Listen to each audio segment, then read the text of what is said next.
نحمدہ و نصلی علی رسولہ الکریم بسم اللہ الرحمن الرحیم ان اللہ یأمر بالعدل والاحسان۔ حضرات گرامی قدر، زمین کے اوپر کفر کی حکومت تو چل سکتی ہے لیکن ظلم کی حکومت نہیں چل سکتی۔ اللہ تبارک و تعالیٰ نے ہمیں عدل کا حکم دیا اور احسان کا حکم دیا۔ مساوات بنی آدم کے ساتھ ساتھ اہل وطن کے درمیان مساوات کا قیام یہ انتہائی ضروری ہے۔ حضرات گرامی قدر، اگر وفاقی سطح کے اوپر اور دیگر صوبوں کے اندر تنہاؤں کو بڑھایا گیا تو اہل پنجاب کو بھی ان کا حق پورا کا پورا ملنا ہوگا۔ حضرات گرامی قدر، اور یہ بات فقط ہم پنجاب کے لیے نہیں کہتے بلکہ جب بھی کبھی بلوچوں کے حقوق کو سلب کیا گیا اور پختونوں کے حقوق کو سلب کیا گیا، اللہ کے فضل و کرم سے ہم نے ان کی بھی بھرپور انداز سے تائید کی ہے۔ ہمارا موقف نہ علاقہ پرستی کے اوپر مبنی ہے، نہ طبقاتی کشمکش کے اوپر مبنی ہے، لیکن ہم یہ بات سمجھتے ہیں کہ پورے پاکستان کے ہر فرد کو اللہ کے فضل و کرم سے یکساں حقوق دلوا کے چھوڑیں گے، اور جتنے طبقات ہیں ملازمت پیشہ جو ان کے حقوق چھینے جا رہے ہیں انشاءاللہ ان کو دلوا کے چھوڑیں گے۔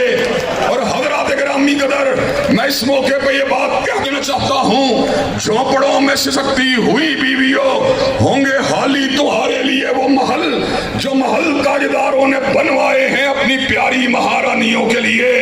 حضرات گرامی قدر، اللہ کے فضل و کرم سے پاکستان کا جو تصور حضرت قائد نے بیان کیا تھا یا حضرت علامہ اقبال نے بیان کیا تھا یا حضرت رسول اللہ کی تعلیمات سے ہم تک پہنچا تھا، اس کا تصور یہ تھا اور اس کا خلاصہ یہ تھا، باپ بھی اپنے ایک سگے بیٹے کو باقی بیٹوں سے بڑھ کے حق نہیں دے سکتا، نہیں دے سکتا، نہیں دے سکتا۔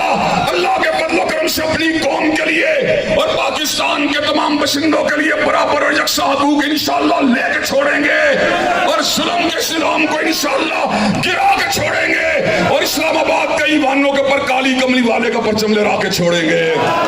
حضرات گرامی قدر، پاکستان کو بنایا گیا، اسلام کے لیے بنایا گیا، عدل کے لیے بنایا گیا، احسان کے لیے بنایا گیا۔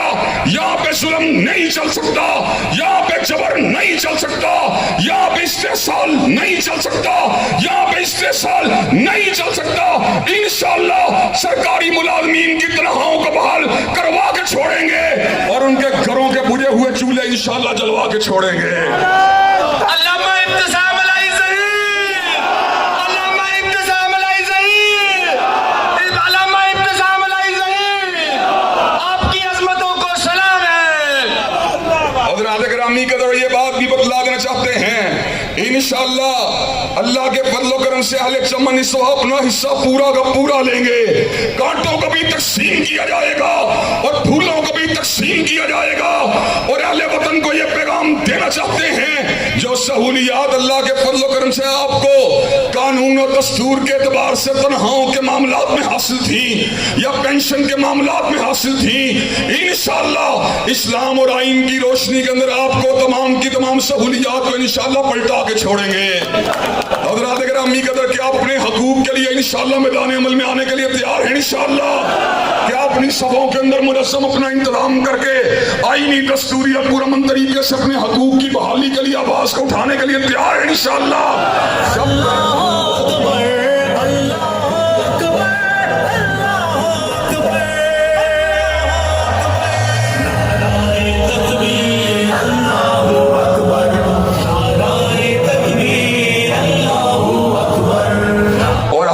اجتماع کے توسط سے اپنے پختون بھائیوں کو اور بلوچی بھائیوں کو اور سندھی بھائیوں کو یہ پیغام دینا چاہتے ہیں، آج اگر ہم اپنے حقوق کے لیے آواز کو اٹھا رہے ہیں، کل اگر تمہارے ساتھ زیادتی ہوئی انشاءاللہ ہم تمہارے لیے بھی آوازوں کو اٹھانے کے لیے تیار ہیں۔ حضرات گرامی قدر، کیا آپ پاکستان کی یکجہتی کے لیے جائز حقوق کی اصولی کے لیے آواز کو اٹھانے کے لیے تیار ہیں انشاءاللہ؟ انشاءاللہ شب گریزاں ہوگی آخر جلوائے خورشید سے، اور یہ چمن معمور ہوگا نغمہ توحید سے۔ وآخر دعوانا الحمدللہ رب العالمین۔ بہت شکریہ۔